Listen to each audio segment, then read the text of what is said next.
Meus amados irmãos e ouvintes, eu vos saúdo com a doce e gloriosa paz do Senhor.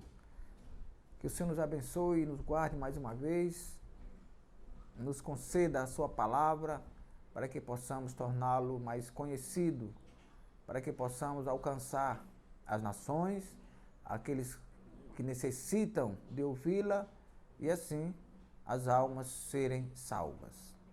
Gênesis capítulo 6, versículo 17, eu convido a você para ler comigo. Porque eis que eu trago um dilúvio de água sobre a terra, para desfazer toda a carne em que há espírito de vida debaixo dos céus. Tudo que há na terra expirará. Nós estamos começando nessa oportunidade um pequeno estudo sobre o dilúvio. E hoje nós trataremos da primeira parte, do dilúvio, a primeira parte. Então, não sei quantos vídeos faremos sobre o dilúvio, mas faremos alguns. E convido você para nos acompanhar. Aqui estaremos tratando do que a Bíblia diz, não é a minha cabeça, não é o que eu quero dizer, é o que a Bíblia diz. Dilúvio, segundo o dicionário da Bíblia de Almeida, foi uma grande e demorada inundação mandada por Deus durante a vida de Noé para destruir a humanidade corrompida. Glória a Deus. Conforme Gênesis 6,17, que já li, mas vou voltar a ler. Porque eu trago um dilúvio sobre a terra para desfazer toda a carne que há espírito de vida debaixo do céu. Tudo que há na terra expirará.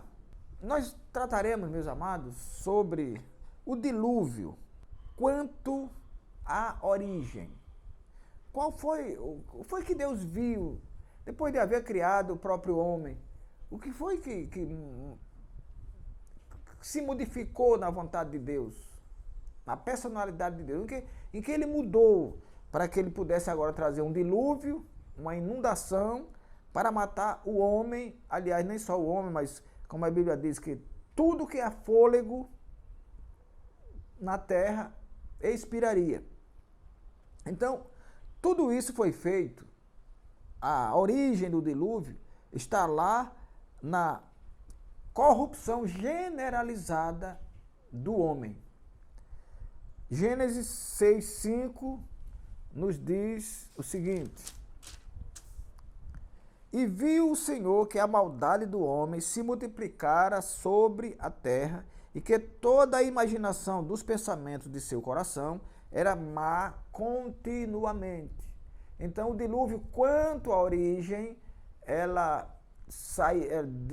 deu-se pela corrupção generalizada. A Bíblia diz aqui no capítulo 6, versículo 5, que todo o pensamento do homem era mau continuamente.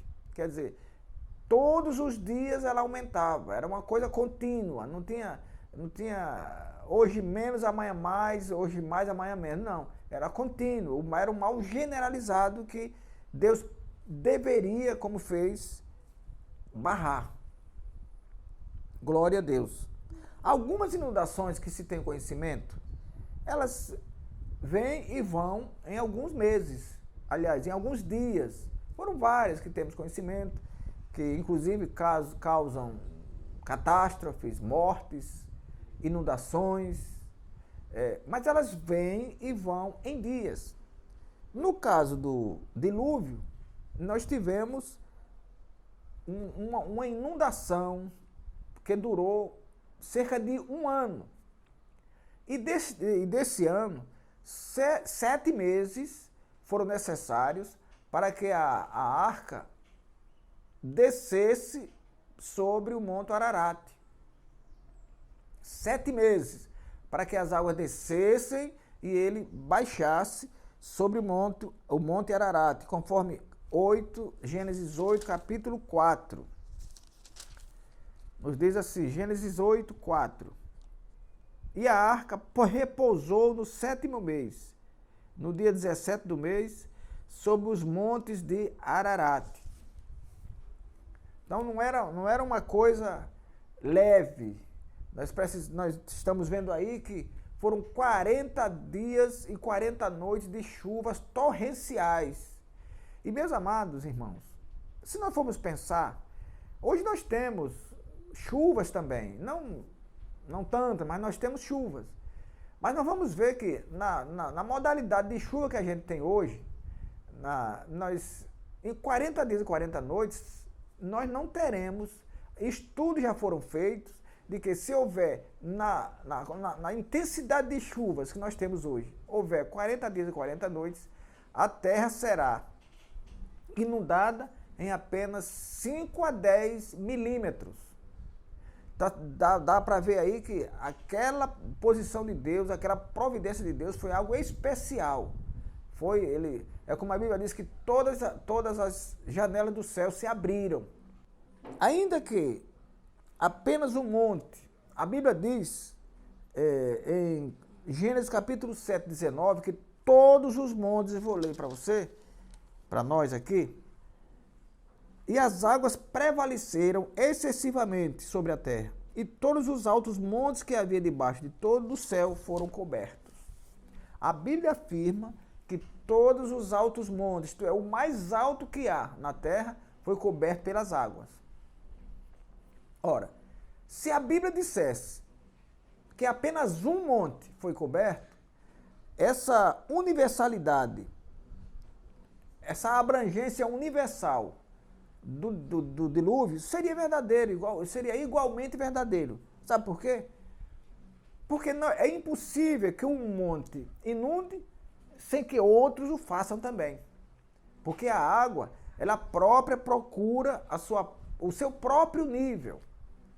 Mas se a Bíblia diz que todos os montes foram cobertos, é uma ênfase, é uma afirmação criteriosa de que as chuvas foram verdadeiramente torrenciais. Foi algo providencial de Deus para que todo que tem fôlego morresse, porque houvesse uma renovação. Então, quanto à abrangência, o dilúvio foi universal. Eu vou ler também o versículo 20 do capítulo 7. Eu já li 19, eu vou ler 19 e 20, 7, 19 e 20. 15 côvados acima prevaleceram as águas, e os montes foram cobertos. O dilúvio veio como uma disciplina sobre os homens.